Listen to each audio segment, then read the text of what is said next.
ലോകത്തിലെ ഏറ്റവും മികച്ച ഗതാഗത മന്ത്രി ആരെന്ന ചോദ്യത്തിന് ഒറ്റ ഉത്തരം മാത്രമേ ഉള്ളൂ. അത് നിതിൻ ഗഡ്കരിയാണ്.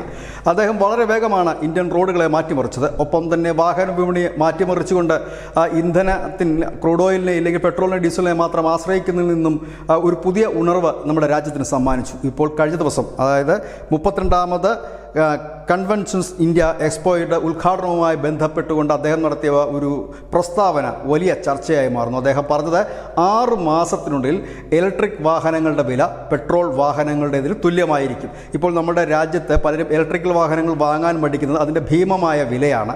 എന്നാൽ പെട്രോൾ വാഹനത്തിൻ്റെ വിലയ്ക്ക് ഒരു ഇലക്ട്രിക്കൽ വാഹനം ലഭിക്കുമെങ്കിൽ എല്ലാവരും ഇലക്ട്രിക്കൽ വാഹനം തന്നെ വാങ്ങാനാണ് സാധ്യത കൂടുതൽ. കാരണം പരിപാലന ചെലവ് കുറവ്, ഇന്ധന ചെലവ് കുറവ്.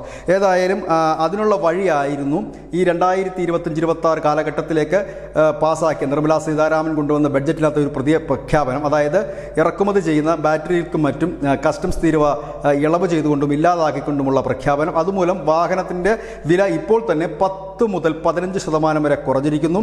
അടുത്ത 6 മാസത്തിനുള്ളിൽ പെട്രോൾ വാഹനങ്ങളുടേതിന് തുല്യമാകും ഇലക്ട്രിക്കൽ വാഹനങ്ങളുടെ വില.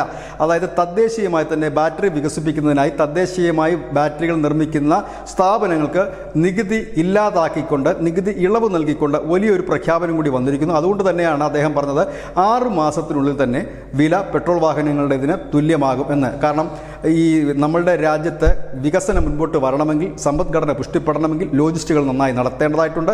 അതിന് ഇലക്ട്രിക്കൽ വാഹനങ്ങൾ ലാഭകരമായി നടത്തുവാൻ ഏറ്റവും ഉചിതം ഇലക്ട്രിക്കൽ വാഹനങ്ങളും മറ്റിന്ധനങ്ങളുടെ വാഹനങ്ങളും ഒക്കെ തന്നെയാണ്.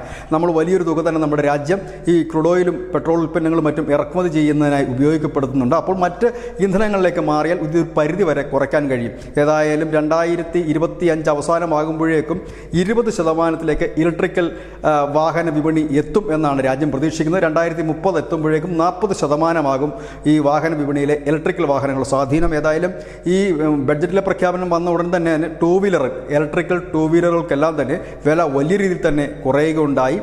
ഇത്തരത്തിൽ മറ്റ് 4 വീലറുകളുടെയും വില അധികം വൈകാതെ 6 മാസത്തിനുള്ളിൽ കുറഞ്ഞ് പെട്രോൾ വാഹനങ്ങളുടെ അതിന് തുല്യമാകുമെന്നാണ് നിതിൻ ഗഡ്കരി പറഞ്ഞത്. അദ്ദേഹം ഇതുവരെ പറഞ്ഞ കാര്യങ്ങളെല്ലാം തന്നെ സംഭവിച്ചിട്ടുണ്ട്, നടപ്പാക്കിയിട്ടുണ്ട്. ഇതും അങ്ങനെ തന്നെയാകും. News desk news India Malayalam.